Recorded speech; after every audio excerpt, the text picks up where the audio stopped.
जैसा कि आप देख सकते हैं, हिंदी वर्णमाला में व्यंजन पर आधारित प्रश्न सबसे ज़्यादा इम्पॉर्टेंट है और ये प्रीवियस ईयर क्वेश्चन में 22 टाइम्स पूछे गए हैं।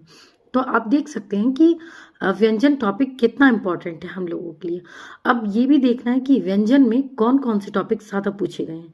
तो व्यंजन में अल्पप्राण, महाप्राण, सघोष, घोष ज़्यादा पूछे गए हैं। तो एक बार हम उनका रिवीजन कर लेते हैं, ठीक है।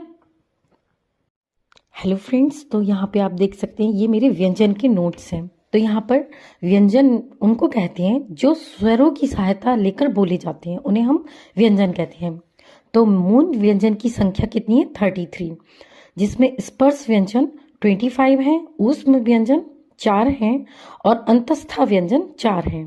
तो कुल व्यंजनों की संख्या 40 है।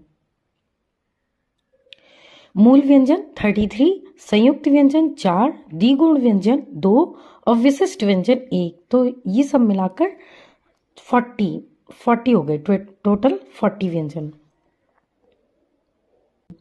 स्पर्श व्यंजन की संख्या 25 होती है।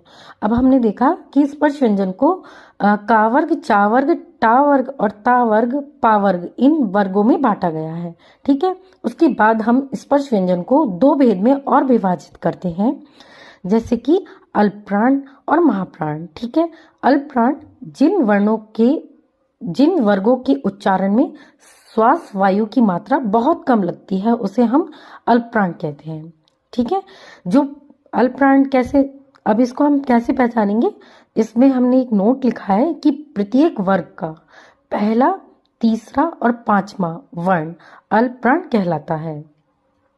जैसे कि का वर्ग है तो उसमें पहला वर्ण, तीसरा वर्ण और पांचवा वर्ण अल्पप्राण कहलाएगा, ठीक है।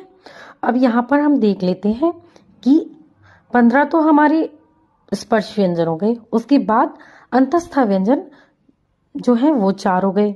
उसके बाद उत्क्षिप्त व्यंजन 1 हो गया। तो इन सबको मिलाकर पूरे 20 अल्पप्राण होते हैं हमारे, ठीक है।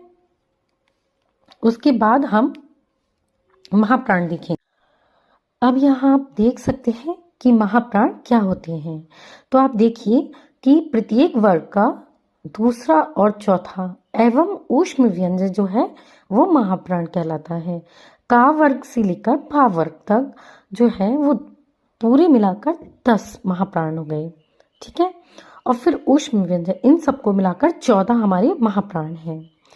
तो यहाँ पर हमने महाप्राण देख लिए कि दूसरा और चौथा एवं ऊष्म व्यंजन, ठीक है।